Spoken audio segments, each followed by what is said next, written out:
In the golden age of aviation, one name soared above the rest, a symbol of courage and adventure. Amelia Earhart. She wasn't just a pilot. She was a pioneer who shattered records and captured the hearts of millions. But her most ambitious flight would become her last, leaving behind one of history's most enduring mysteries. Today, we're diving deep into the life, the legend, and the baffling disappearance of Amelia Earhart. Born in 1897, Amelia was a natural-born adventurer. She saw her first airplane at a state fair at age 10, but it wasn't until she took her first flight in 1920 that her destiny was sealed. She said, "As soon as we left the ground, I knew I had to fly." And fly she did. She worked various jobs, from truck driver to photographer, to save up the $1,000 needed for flying licenza. Huge sum at the time. Her determination paid off. In 1928, she gained international fame as the first woman to fly across the Atlantic Ocean. Although she was only a passenger on that flight, she famously called herself a sack of potatoes, because the male pilots did all the flying. But this experience only fueled her ambition. She was determined to make the journey on her own terms. And just 4 years later, in 1932, she did exactly that. On the 5th anniversary of Charles Lindbergh's historic flight, Amelia Earhart took off from Newfoundland in her bright red Lockheed Vega. She battled fierce winds, icy conditions, and mechanical problems for nearly 15 hours. Instead of landing in Paris as planned, she touched down in a pasture in Northern Ireland, becoming the first woman to fly solo and non-stop across the Atlantic. This incredible achievement made her a global superstar. She was a celebrity, a fashion icon, and a powerful advocate for women's rights. She used her fame to encourage women to pursue their dreams, no matter how audacious they seemed. She proved that the cockpit, and indeed the world, was not just a man's domain. She set numerous other records, flying faster, higher, and farther than many of her male counterparts. But Amelia always had her eyes on the next horizon. Her ultimate goal was to be the first person to circumnavigate the globe at its widest point, the equator. It was a perilous journey of 29,000 miles, a flight no one had ever attempted. Her chosen aircraft was a state-of-the-art, twin-engine Lockheed Electra 10E, which she called her flying laboratory. Her first attempt in March 1937 ended before it truly began. During takeoff from Hawaii for the second leg of the westward journey, she lost control, and the plane was severely damaged. Undeterred, Amelia had the plane repaired and decided to reverse the route, flying from west to east. This time, her navigator would be the highly experienced Fred Noonan. In June 1937, they set off from Miami. They successfully flew across the Atlantic, Africa, India, and Southeast Asia.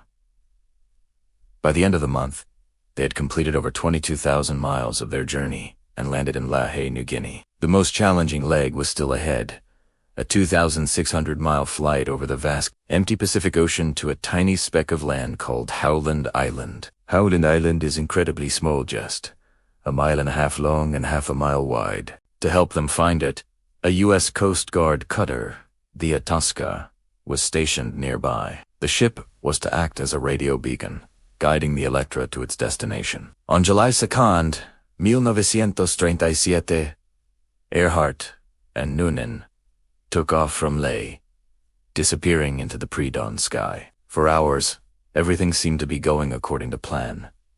The Itasca picked up radio transmissions from Earhart. She reported cloudy weather but seemed confident. However, as the morning wore on, the communications became troubling. Earhart's signals were strong, indicating she was close, but the Itasca's crew couldn't get a radio bearing on her position. She reported that she couldn't hear their transmissions clearly. In her final, increasingly strained messages, she stated, "We must be on you, but cannot see you." What followed was the most extensive and expensive sea and air search in American history at the time. The U.S. Navy and Coast Guard scoured over 250,000 square miles of ocean. President Roosevelt himself authorized the search, but after 16 days, with no trace of the plane or its crew, the official search was called off. So, what happened? The most widely accepted theory is the simplest. They ran out of fuel. Unable to locate Howland Island, they were forced to ditch the plane in the Pacific Ocean. The Electra would have sunk quickly, taking Earhart and Noonan with it, leaving no wreckage to be found. Given the challenges of navigation at the time and the immense difficulty of finding a tiny island in a vast ocean, This is a tragically plausible explanation, but the lack of any evidence has fueled countless other theories, some more credible than others. One popular theory suggests they veered off course and crash-landed on another island. The International Group for Historic Aircraft Recovery, or TIAR, has spent decades investigating this possibility. They believe Earhart and Noonan may have landed on an uninhabited atoll, then known as Gardner Island, now called Nikomaroro, about 350 miles southeast of Howland. The evidence TIAR presents is intriguing. They point to faint, desperate radio signals that were picked up for several days after the disappearance, which they believe could have been Earhart transmitting from the island. Expeditions to Nikomaroro have found artifacts that could potentially be linked to the castaways. Fragments of what might be aircraft aluminum, an old shoe, a sextant box, and even a partial human skeleton found in the 1940s that was initially dismissed but later re-examined. Modern analysis of the bones suggests they could have belonged to a woman of European ancestry, similar in stature to Amelia. Another, more conspiratorial theory posits that Earhart and Noonan were on a secret spy mission for the U.S. government. This theory claims they were deliberately flying over Japanese-controlled islands in the Pacific to gather intelligence. In this version of events, they were captured by the Japanese, and their fate remains a state secret. Some even claim they survived, were taken to Saipan, and eventually died in Japanese custody. However, there is no hard evidence to support these espionage claims, and they are largely dismissed by mainstream historians. Then there's the strange case of a photograph found in the U.S. National Archives. A 2017 television documentary claimed it showed Earhart and Noonan on a dock in the Marshall Islands, surrounded by what appeared to be Japanese captors. The image caused a media frenzy, but it was quickly debunked by experts who showed that the photo was published in a Japanese travel book years before Earhart's disappearance. Decades have passed, yet the mystery endures. Amelia Earhart's disappearance has become a legend, a story that continues to fascinate and inspire speculation. Was she a victim of bad luck and the unforgiving ocean? Was she a castaway who survived for a short time on a deserted island? Or was she a spy involved in a plot that went horribly wrong? Perhaps we will never know for sure. But what we do know is that Amelia Earhart lived a life without limits. She was a true trailblazer who pushed the boundaries of what was thought possible.